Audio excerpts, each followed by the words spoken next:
اس کے اندر امپروومنٹ کی ضرورت ہے اور زیادہ اصلاح کی ضرورت ہے کہ انداز کے اعتبار سے کہ انداز آپ اس کے لیے انداز جو ہے نا تقریر سیکھنا ہے یا اشعار کس طرح سے ادا کرنا ہے تو اس کے لیے جو مشہور مقرر ہوتے ہیں یا پھر جو شاعر ہوتے ہیں مشہور، تو تقریر سیکھنا ہے تو مشہور مقررین کی تقریر آپ دیکھیے، ان کا انداز بیان دیکھیے.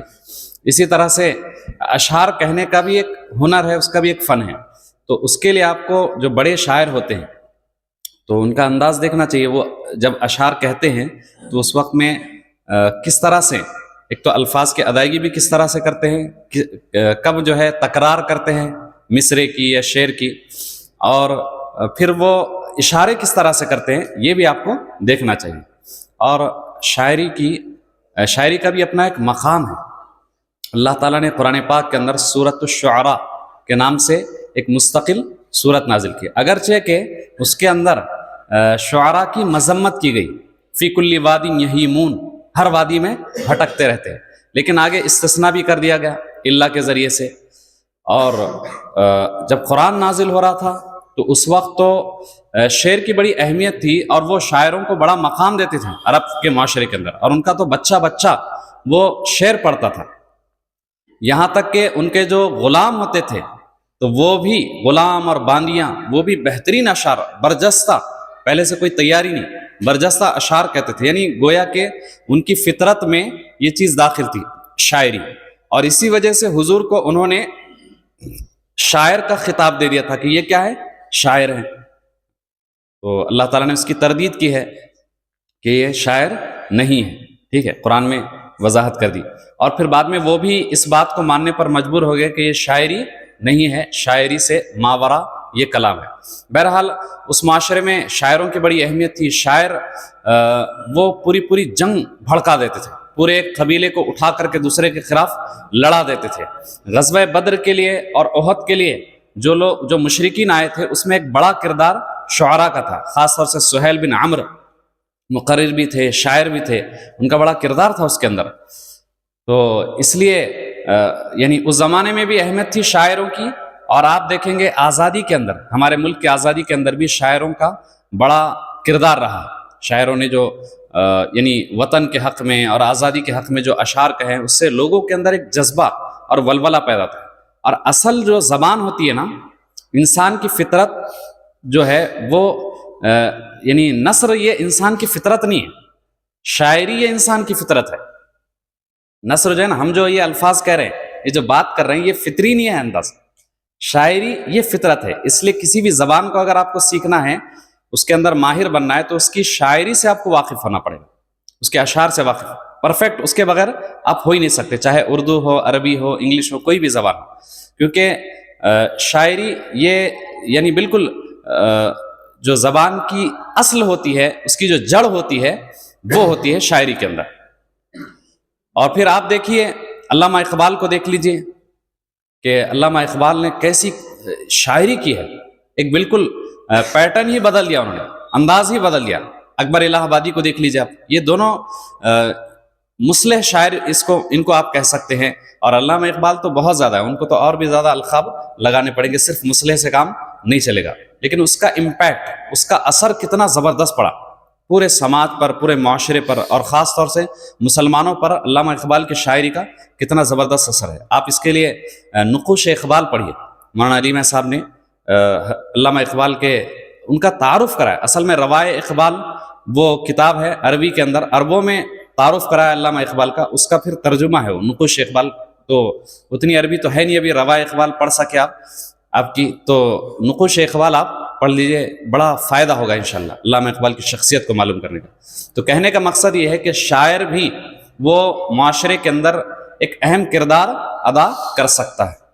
شاعری سے بڑا فائدہ ہوتا ہے، قوموں کو ملا سکتے ہیں، اور قوموں کو ایک پیغام دے سکتے ہیں، نوجوانوں کو پیغام دے سکتے ہیں. اور آپ شاعری میں بھی مہارت حاصل کر سکتے ہیں. ہمارے ایک ساتھی تھے ندوے کے اندر، وہ شاعر تھے، طالب علمی ہی سے، یعنی مشق کرتے تھے. جو ماہر شعراء ہے ان کے پاس رہتے تھے. ہمارے ایک طالب علم بھی ہے، شاگرد اشفاق، فارغ ہو گیا، اب اپنے مدرسے میں پڑھے ہیں، تو وہ بھی شاعری کرتے ہیں ماشاءاللہ. یعنی آپ یہ مت سوچے کہ وہ دفن ہو گئے شعراء، ختم ہو گئے، یا جو صرف یو پی ہی میں شعراء پیدا ہوتے ہیں، ایسا نہیں ہے. ہمارے اپنے علاقے میں بھی شعراء پیدا ہوتے ہیں. ولی اورنگ آبادی بڑا مشہور نام ہے دکنی جو شعراء کے اندر. تو آپ لوگ جو ہے اپنی تاریخ بھی معلوم ہونی چاہیے، اور آپ بھی شاعری کر سکتے ہیں، شاعری کے ذریعے اسلام کی خدمت انجام دے سکتے ہیں. جیسے حسان بن ثابت نے شاعری کے ذریعے سے بڑا زبردست جواب دیا اور حضور کی طرف سے دفاع کیا، اور کعب بن زہیر ہیں، انہوں نے بھی بڑا زبردست دفاع کیا. تو یہ شعراء اسلام بھی ہے. تو آپ لوگ بھی اشعار خوب سے خوب یاد کیجئے. اگر شاعر نہ بھی بن پائے، ضروری نہیں ہر آدمی شاعر ہی بنے، تو آپ کو اس کا فائدہ یہ ہوگا کہ تقریروں کے اندر آپ اشعار اگر استعمال کریں گے تو تقریر کے اندر، یعنی تقریر وہ جو ہے ایک جوش پیدا کر دے گی اس تقریر سے، اور اس سے ایک جان پڑ جاتی ہے تقریر کے اندر. اشعار بیچ میں اشعار لانے سے، بیچ میں اشعار لانے سے تقریر کے اندر جان پیدا ہو جاتی ہے. اس لیے اشعار یاد ہونا ضروری ہے. اور پھر آپ زبان کے بھی ماہر بن سکے، اردو زبان کے بھی ماہر بن سکے، اس کے لیے اشعار یاد ہونا ضروری ہے. تو آپ اس کا روزانہ کا معمول بھی بنا سکتے ہیں کہ روز ایک شعر یاد کرنا ہے. ایک ڈائری بنا لیں اپنی، اور اس میں روز ایک شعر لکھ لیں اور اس کو یاد کرتے رہیں. تو اس سے انشاءاللہ بڑا فائدہ ہوگا. اشعار کا ایک ذخیرہ آپ کے پاس ہوگا، ہزاروں اشعار یاد ہوئے. اور پھر آپ بات میں بھی، دوران گفتگو بھی کوئی شعر کہہ دیں گے تو مجلس کا لطف دوبالا ہو جائے گا. اور بعض مرتبہ ایک شعر سے پورے ایک مضمون کو بیان کیا جا سکتا ہے، پوری ایک تقریر ایک شعر پر بھاری پڑ سکتا ہے. تو اس کے لیے بھی اشعار کی اپنی جگہ ایک بہت بڑی اہمیت ہے، اس لیے اشعار آپ یاد کیجئے. اب یہ جو مسابقہ ہے تو یہ آپ کے اندر، کیونکہ مسابقہ جب رکھا جاتا، مقابلہ جب رہتا، تو انسان پوری طاقت جھونکتا ہے اس کے اندر اشعار کو یاد کرنے کے اندر، اور بھی دوسری بھی جو چیزیں ہیں، دوسرے بھی جو مقابلے ہیں. تو اس کے لیے مقابلہ رکھا جاتا کہ ہار جیت کا جب فیصلہ ہوتا ہے، اس کا انسان کی نفسیات پر بڑا اثر پڑتا ہے، اس لیے یہ رکھا جاتا ہے، جوش دلانے کے لیے اور کوشش کے اندر جان جھونکنے کے لیے، اس کے لیے رکھا جاتا ہے. لیکن اس کا یہ مطلب نہیں ہے کہ جن کے نمبر نہیں آئے تو وہ ہار گئے اور ان کو یاد ہی نہیں ہے، وہ بہت ہی کم صلاحیت والے ہیں. ایسا نہیں، اس کا یہ مطلب نہیں ہوتا ہے.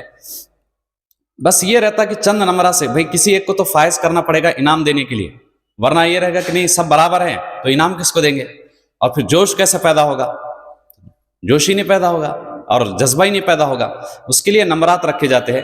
تو نمبرات جن کے آ گئے وہ بہت زیادہ اترائیں نہیں، بہت زیادہ خوش نہ ہو، اللہ کا شکر ادا کرے کہ اللہ تعالیٰ نے ہم کو فائز کر دیا. اور جن کے کم آ گئے وہ بہت زیادہ غمگین بھی نہ ہو کہ نہیں یار اتنی محنت کرے ہم نے اور اس کے بعد بھی ہم کو کچھ حاصل نہیں ہوا. ایسا نہیں ہے. یہ اصل جو سرمایہ ہے آپ کو جو حاصل ہوا وہ آپ کے اشعار ہیں، جو زندگی بھر وہ آپ کے ساتھ رہیں گے، آپ کے ذہن و دماغ میں محفوظ رہیں گے. وہ اصل فائدہ ہے اس کا، یہ اصل فائدہ.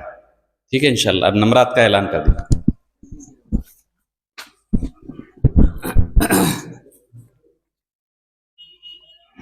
تو تیاری تو دونوں نے بھی اچھی کی تھی، اور جیسے ابھی بتائے کہ بھئی فائز تو ایک کو کرنا ہی پڑے گا، اس لیے نمبرات کا زیادہ فرق بھی نہیں ہے، بہت کم فرق ہے.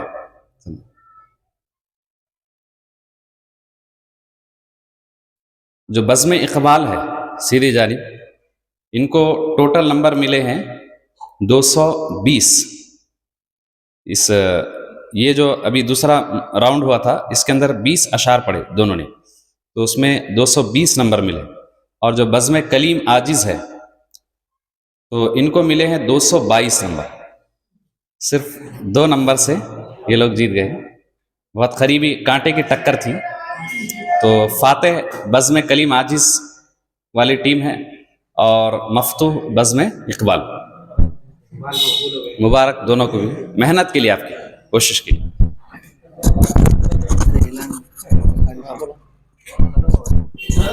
آپ کاشف العلوم کے قاری عبداللہ صاحب کی جانب سے آ جائیں. سیف اللہ اور وسیم.